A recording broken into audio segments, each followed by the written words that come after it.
Hello, fellow artists. In this video, I'm going to go over 5 top things that I think you should consider when buying a sketchbook. Number one, the whole basic principle is that you're sketching and drawing. I think the single most important thing you can do to improve your art is learning to draw. Drawing and sketching, they're basically the same thing. But that'll help you more than anything else. Learning to handle paints and all of that are all good and fine, but the thing that's going to help you the most is learning to draw. 90% of everything that you're doing with drawing carries over into whatever other medium you're using, be it watercolors, acrylics, oils. They're all the same. So it's the important foundation work for you. And in that regards, it's important that you do a lot of drawing and sketching and make it easy for yourself. That's the whole goal of all this sketching and drawing. I think the first thing you should consider, number one, is size of your paper. And by that, I mean, what does it fit into? What are you carrying it in? In my case, I carry all my art stuff in my plein air art stuff in a backpack, just like students use. So I have the luxury of having everything student size and normal size paper, which is 8.5 by 11 typically. Also 9 by 12 fits in there very, very easily. And I carry items of both those sizes. So size is number one. And number two, let me also elaborate. If you have just a purse or a small bag or something like that, those smaller sheets of paper that they make in 4x6 size or 5x7, those are great too. Again, the whole idea is to make it simple for yourself. It's readily at hand and it's there with you whenever you have 10 minutes time. You can start sketching or doodling something that's in your vicinity or that comes to mind. So number one is size. Number two is that it's spiral bound like this. I find this easier. It just holds the paper together. And it's a good practical way to do things. That allows you the ability to just flip your page over like this. Then you can draw on one side and then draw on the next side and so on and so forth. Just like it's just a book is all it is. So that's helpful, being spiral bound. The third thing then is the paper's weight. Now, printer paper is 20 pounds weight for each of the single sheets. Common sketchbook size is probably 40, 50, 60, 70 pound weight. This one up here says medium weight. That doesn't really mean anything. I'm going to guess, though, that judging from the feel of this, that it's probably 40 or 50 pound. It's nothing very much. But at least it is enough that, and this is the point of having double checking your paper's weight, is that you can do some of your value sketching. Like here I am drawing a pronghorn antelope, and I'm darkening and cross hatching in that for my illustrations when I was at Cabela's. Here's another one. Same sort of thing. So I'm not puncturing the paper is the idea. And that I'm able to get some values in, and I'm practicing my values. Where's my light source and this sort of thing, and doing some basic layout, composition, and all of this sort of thing in my sketchbook. It's for me. It's doing whatever I need it to.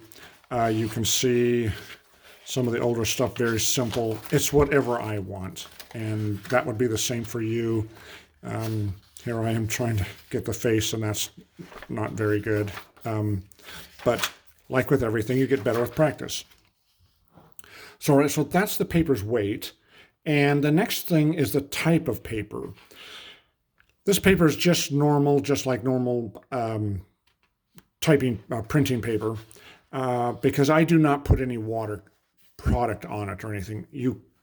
So I just use something like an automatic pencil or a ballpoint pen.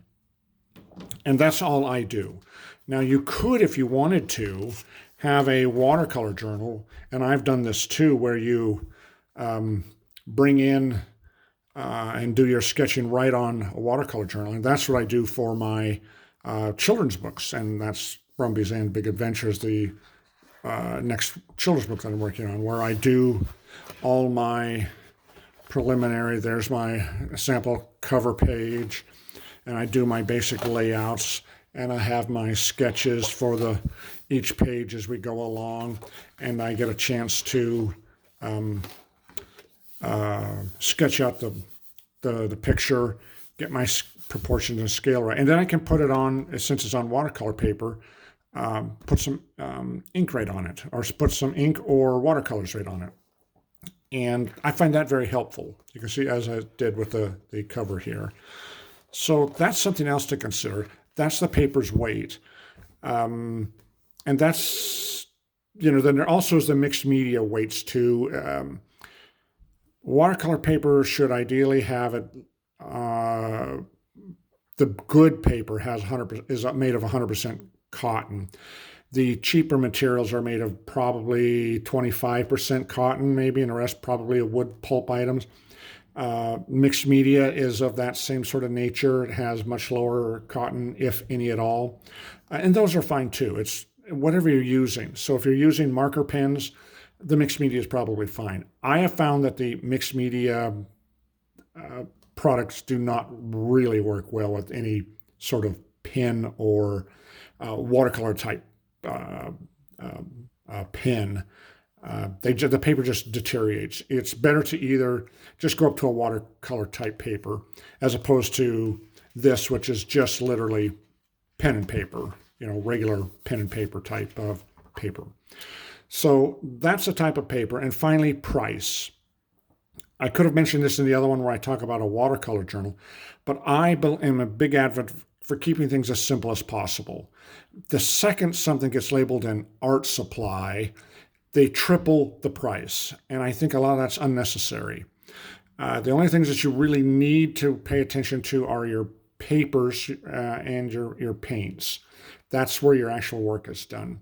But there's a lot of ways you can keep your costs low, especially when you're doing sketching or doing beginner work, or type of things where it's not going to need to be posted for very long, like my work with my illustrations on my children's books.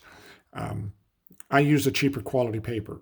So price is important. I think you got to keep your total costs down, stay within budget, and so buy whatever you can afford, make it the size you want, and so that you're continuing to practice. So those are the 5 things. 1, size. 2, spiral bound. 3, the paper's weight. 4, the type of the paper. And 5, the price. So I hope you find that helpful as a good guide. And if you do, please hit the like button and please consider subscribing. And I'll see you again on the next video. Thank you. Bye-bye.